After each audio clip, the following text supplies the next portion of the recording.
സമയയാത്ര യഥാർത്ഥമാണെങ്കിൽ ഭാവിയിൽ നിന്നുള്ള ഒരാൾ നമ്മോടൊപ്പം താമസിക്കുന്നുണ്ടെങ്കിൽ 2003 ഒരു വിചിത്രമായ കഥ സമയത്തെക്കുറിച്ച് നിങ്ങൾക്കറിയാവുന്നതെല്ലാം മാറ്റിമറിച്ചേക്കാം. കൂടുതൽ അറിയണോ? കാണുന്നത് തുടരുക. 2003 മാർച്ചിൽ ആൻഡ്രൂ കാൾസിൻ എന്ന വ്യക്തിയെ ഇൻസൈഡർ ട്രേഡിങ്ങിന് FBI അറസ്റ്റ് ചെയ്തു.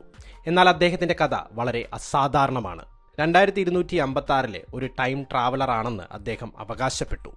ഇതിലും വിചിത്രമായത് എന്താണ്? സ്റ്റോക്ക് മാർക്കറ്റ് തികച്ചും നീങ്ങുമെന്ന് അദ്ദേഹം പ്രവചിക്കുകയും ദശലക്ഷക്കണക്കിന് സമ്പാദിക്കുകയും ചെയ്തു. പക്ഷേ വിചാരണയ്ക്ക് മുമ്പ് അദ്ദേഹം അപ്രത്യക്ഷനായി. അദ്ദേഹം സത്യം പറയുകയായിരുന്നോ, അതോ അതൊരു ഭ്രാന്തൻ കഥ മാത്രമായിരുന്നു? നമുക്ക് വിചിത്രമായ കേസ് പരിവേഷണം ചെയ്യാം. സമയയാത്ര ശരിക്കും സാധ്യമാകുമോ? വേഗതയും ഗുരുത്വാകർഷണവും ഉപയോഗിച്ച് സമയം മാറാൻ കഴിയുമെന്ന് ഐൻസ്റ്റീൻ്റെ സിദ്ധാന്തം പറയുന്നു. ഇത് ഭാവിയിലേക്ക് സഞ്ചരിക്കാൻ നമ്മെ സഹായിക്കുമോ? എന്നാൽ സമയത്തിലേക്ക് തിരികെ പോകുന്നതിനെക്കുറിച്ച് എന്താണ്? അത് സാധ്യമാകുമോ? സമയയാത്ര ഒരു കഥ പോലെ തോന്നിയേക്കാം, പക്ഷേ അത് നമ്മൾ കരുതുന്നതിലും യഥാർത്ഥമാണെങ്കിൽ ആൻഡ്രൂ കാൾസണിന് എന്ത് സംഭവിച്ചുവെന്നും സമയയാത്രയെക്കുറിച്ച് ശാസ്ത്രം എന്താണ് പറയുന്നതെന്നും അറിയണോ? കണ്ടെത്താൻ മുഴുവൻ വീഡിയോയും കാണുക.